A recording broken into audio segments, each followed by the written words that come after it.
출애굽기 38장 말씀 함께 봅니다. 출애굽기 38장 21절에서 31절까지인데요. 출애굽기 38장 21절에서 31절까지. 오늘이 두 가지 의미가 있는 날이에요. 그 전에 또 까먹을까봐 죄송합니다. 명절을 광고를 해야 되는데 자꾸 까먹었어요. 금요일 날이 설날 당일이라 제가 그날은 좀 아버님을 좀 뵙고 오겠습니다. 그래서 그날 새벽을 좀 양해를 좀 구하겠습니다. 그래서 내일까지 새벽 예배 드리고요. 금요일 날은 개인적으로 기도하시고 시간 보내시면 감사하겠습니다. 그래서 다음 주에 뵙는 걸로 하고, 다행히 내일 이제 출애굽기 마무리하니까 그래서 감사하게 생각하고요. 레위기 1장 말씀 여러분 묵상하시면 좋을 것 같습니다. 그리고 오늘이 발렌타인데이래요. 발렌타인데이가 원래 여자가 남자한테 초콜릿을 주는 날이 많은데 명절이라고 해서 뭐라도 좀 하나 드리고 싶다 생각했는데 때마침 오늘이 발렌타인데이라 그냥 초콜릿 이런 거 하나씩 좀 샀어요. 저희 집사람이 지금 하나씩 드릴 텐데요. 그냥 조그만 거 하나씩 받아가세요. 하나씩 좀 주세요. 네, 지금 드리세요. 네. 원래 여자가 주는 거니까 내가 주면 안 되고 원래 여자가 남자한테 주는 거예요. 근데 우리 윤 권사님이 당뇨가 있으셔서 목캔디로 대신했습니다. 윤 권사님은 목캔디 드릴 거고요. 다른 분들은 초콜릿. 뭐 비싼 건 아닌데 이게 또 가져가는 맛이 또 있잖아요.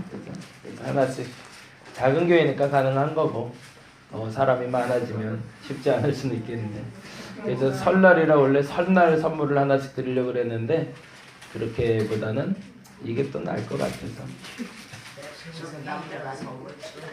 네, 평생에 이런 거 처음이세요? 감사합니다. 그거는 이제 따님들이라고 드린다. 우리 강집사님 드리시면 될 것 같네요. 네. 그리고 오늘이 성회수요일 시작이에요. 사순절기 시작이 됩니다. 그건 무슨 말인지 여러분 너무 잘 아시는데, 이게 이제 딱 40일을 계산하기 위해서 수요일부터 시작됐는지 모르지만 오늘부터 그리스도의 십자가를 묵상하는 날이 시작이 됩니다. 그래서 교회력이라고 하는데요. 이게 중요해서 조금 얘기하고 그리고 오늘 본문 얘기할게요. 교회력을 지키는 강단들이 그렇게 많지 않아요. 감리교가 좀 특히 더 많이 중요시하고 성결교단도 좀 중요시하고 장로교단 중에서 어느 쪽은 아예 이제 교회라고는 관심 없게 하는데, 그래도 남아있는 게 이제 부활절, 성탄절이라는 교회의 절기. 정확히 말하면 1년 365일을 예수 그리스도의 생애를 주기로 이렇게 표시를 해놓은 거예요. 그래서 대강절이라는 건 예수 그리스도의 오심을 준비하는 절기.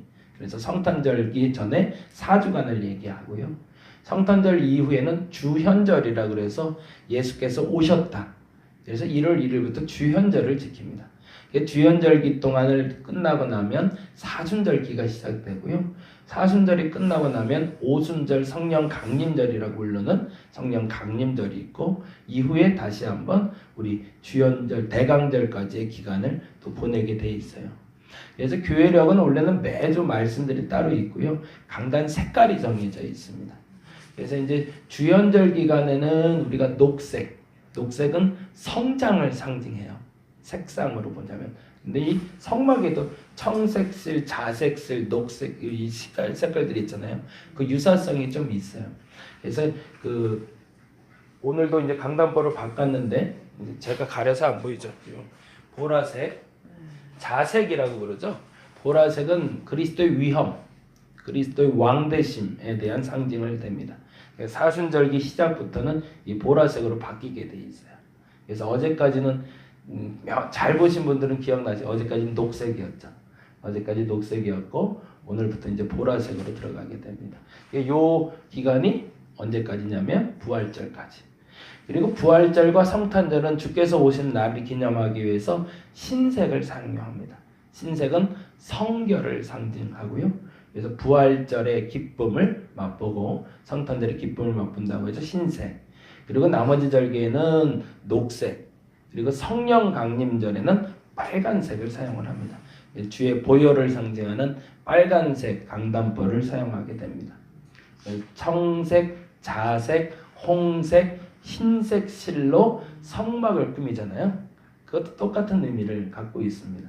근데 성막에 있는 색깔 중에 우리 강단에 없는 색깔이 하나 있죠. 강단에 있는 색깔에는 보라색, 흰색, 녹색, 그리고 빨간색 네 가지를 쓰는데 성막에는 자색, 홍색, 그리고 적색, 그리고 청색을 써요. 근데 이 청색은 하나님에 대한 상징, 신적 상징이 됩니다. 근데 요 상징하는 색깔이 아직 남아있는 동방교회라고 그러죠. 서방교회, 동방교회 나뉘는데 러시아 정교회 같은 데를 동방교회라고 불러요. 여기는 색깔이 하나가 더 있어요. 그 이제 왕국절이라는 게 있습니다. 이 왕국절의 절기에는 그거는 좀 어색하긴 한데 황금색을 써요. 노란색, 황금색. 그래서 그 절기에는 황금색 강단벌을 쓰는데 그게 지금 성막 색깔로는 청색이 됩니다. 제 개인적으로 황금색보다는 청색이 더 깔끔하긴 한데 저희도 감리교라 이 교회력에 따라서 절기 색깔을 조금 이렇게 의미를 좀 부여합니다. 근데 이런 상징들은 사실은 당대에 이제 글을 모르는 사람들, 그래서 이제 글은 모르지만 그리스도를 알길 원하는 이들을 위한 상징일 뿐이지 어떤 여기에 어떤 권한이 있거나 어떤 영적인 어떤 능력이 있는 것은 아닌 거니까요. 그런 거에 대해서 우리가 유념해서 봤으면 좋겠고, 그래서 이 보라색이 있는 절기 이제 여러분이 보실 때마다 강단 앞에 보라색이 있으면 사순절 시작됐구나 이렇게 생각하시면 되고요. 그리고 부활절이 되면 하얀색.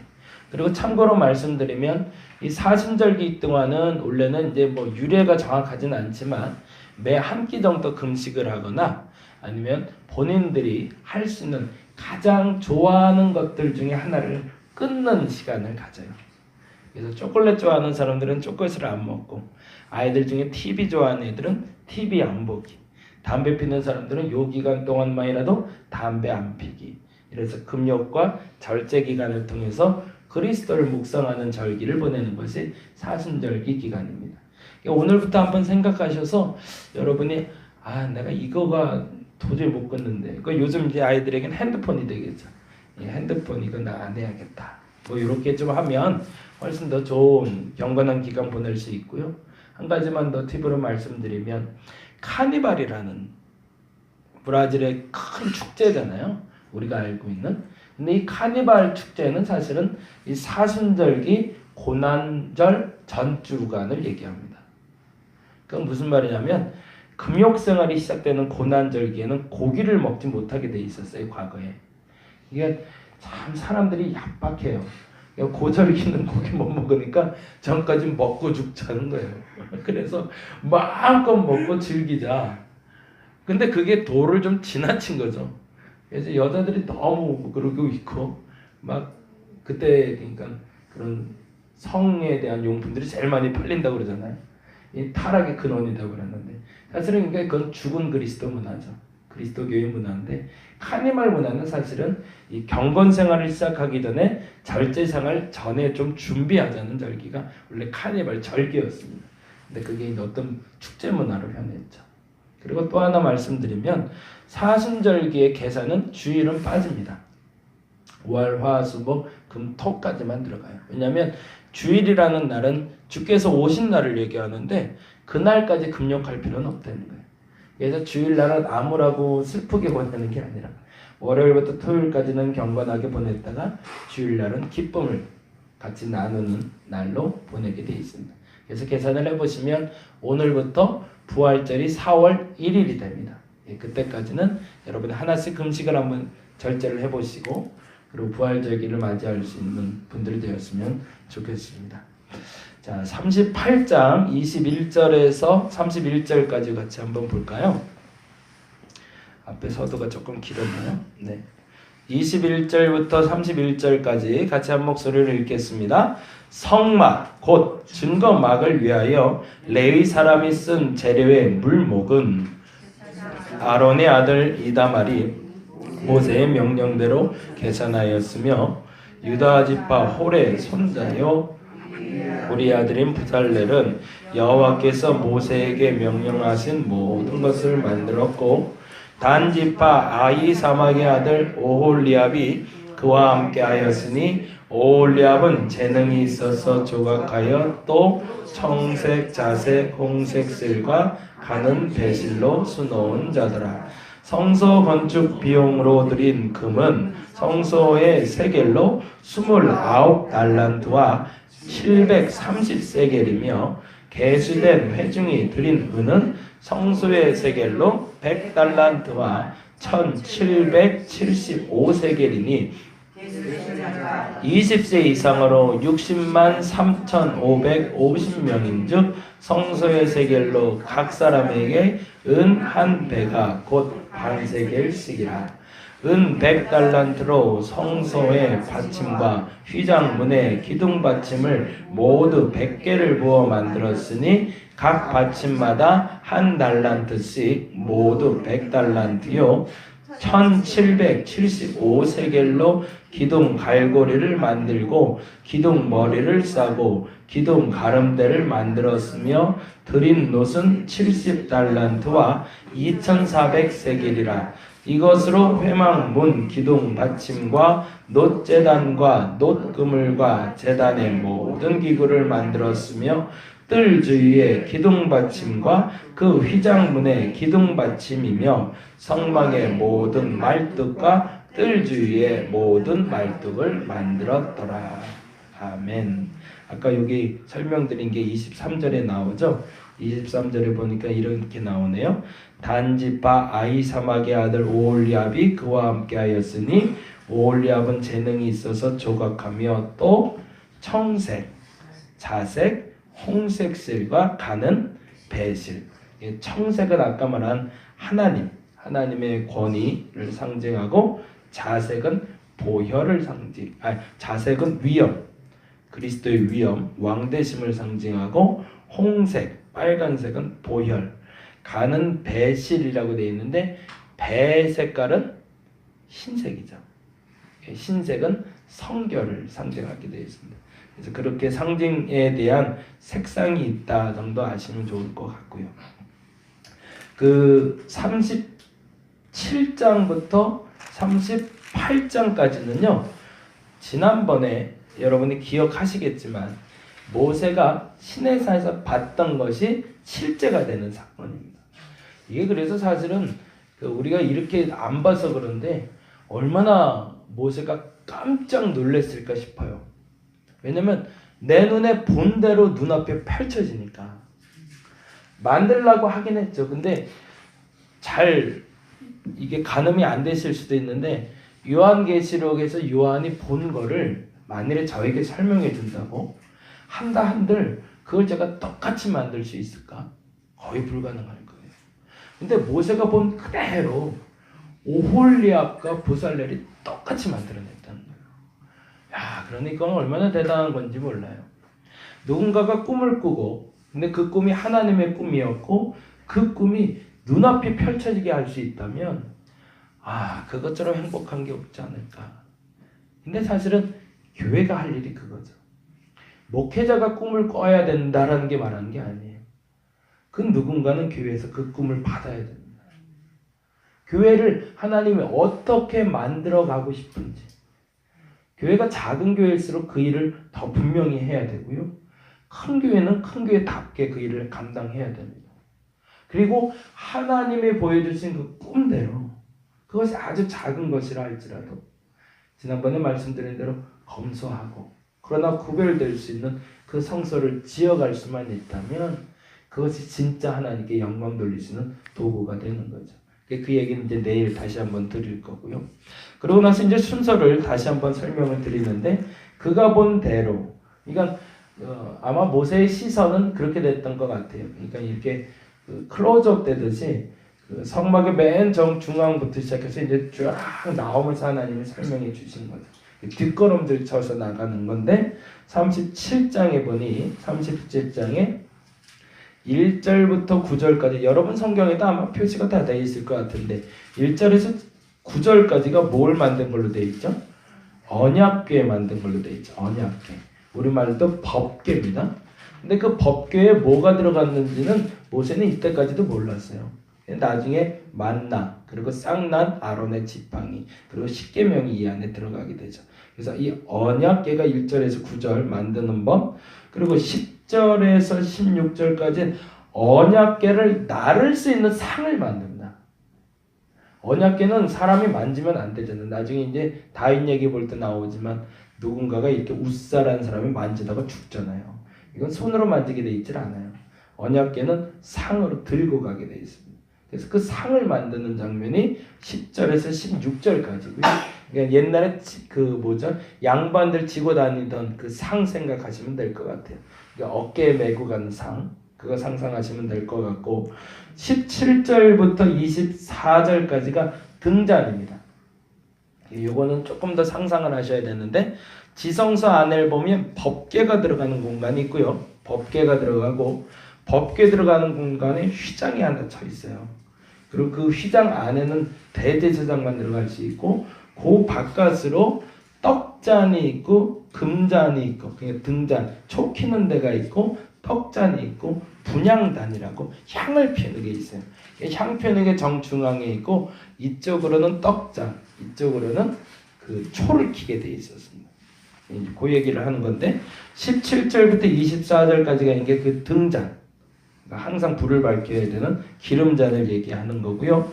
25절부터 29절까지가 지금 말씀드린 분향, 향을 피우는 게 있어요. 향 피우는 게 25절부터 29절까지 만드는 거고요. 38장 1절부터 7절까지가 우리가 잘 아는 짐승을 태우는 번제단입니다. 이거는 이제 법궤하고는 다른 거죠. 이건 이제 바깥으로 이제 훌쩍 나온 거예요.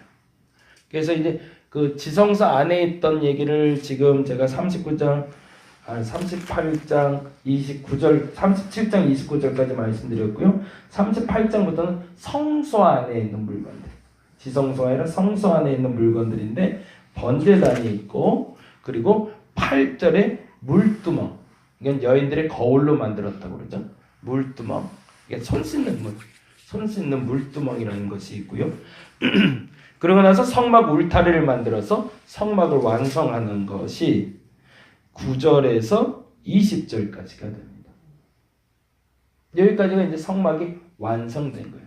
근데 이게 더 중요한 거를 기억해 놓은 것이 바로 21절부터 31절인데, 그 21절에 그 명확한 우리가 알아야 될 기준이 또 하나가 담겨 있습니다. 21절 한번 읽어볼까요? 성막 곧 증범막을 위하여 레위 사람이 쓴 재료의 물목은 제사장 아론의 아들 이다말이 모세의 명령대로 계산하였으며, 여기다 동그라미 해준데, 이다말이 모세의 명령대로 계산하였으며, 동그라미 좀 보세요. 그냥 마음대로 갖고 오라고 해서 넉넉하니까 마음대로 쓴 것이 아니다라는 거예요. 과거에 굳이 이걸 계산할 필요가 있었을까 싶어요. 그렇잖아요. 헌물이잖아요. 그리고 바쳐진 예물에 대해서 사람들이 얼마가 쓰였는지, 어떻게 쓰였는지 사실은 관심도 안 가졌을 거예요. 근데 그 수많은 재물에 대해서 모세가 명령을 했다는 거죠. 정확하게 계산해 놓으라고. 그리고 마지막 계산이 맞춰진 이다말이 그것을 모든 백성들에게 공포해 줍니다. 성소의 물건은 이렇게 정확하게 쓰이고 있었다고. 교회가 마지막에 이래야 됩니다. 가장 아름다운 성소를 지었다, 하나님의 꿈이 실현된 거죠. 그리고 그 다음엔 인간적으로도 깨끗하게 정확하게 마무리되어 주어야 합니다. 저와 여러분이 그 마무리까지도 잘 찍을 수 있는 분들이 되기를 간절히 바랍니다. 이건 하나님 좋으라고 한 건 아니에요. 인간들에게 깨끗한 성경, 깨끗한 성소가 무엇인지를 알려줄 수 있는 지침이 되는 거죠. 교회의 물건에 대한 여러분의 마음가짐, 성물에 대한 마음가짐이 이룰 수 있기를 간절히 바랍니다. 그래서 나중에 내 손에 들어있는 성물에 대해서 내가 깨끗했노라고 말할 수 있는 저와 여러분 되기를 간절히 바랍니다. 기도하겠습니다. 우리 손에 주어진 것이 두 가지가 있습니다. 하나님의 것이 있고 내게 주신 것이 있습니다. 하나님의 것은 하나님 것만큼 구별되게 사용해야 됩니다. 그러나 내게 주어진 것은 내게 마음껏 사용할 수 있어야 됩니다. 성소를 지으면서도 모세는 명확하게 지시합니다. 그건 하나님이 계수하라 해서 했을 수도 있지만 사람들을 위한 구별된 방법이었습니다. 내 손에 주어진 두 가지 중에 구별의 지혜를 허락하여 주옵소서. 이것이 하나님의 것인지 그렇다면 하나님 것답게 사용해야 됩니다. 내게 주신 것이라면 내게 주신 것답게 사용할 수 있는 구별의 지혜를 허락하여 주시옵소서. 감사합니다. 고마우신 예수님 이름으로 기도드렸습니다. 다 같이 기도하고 돌아가도록 하겠습니다.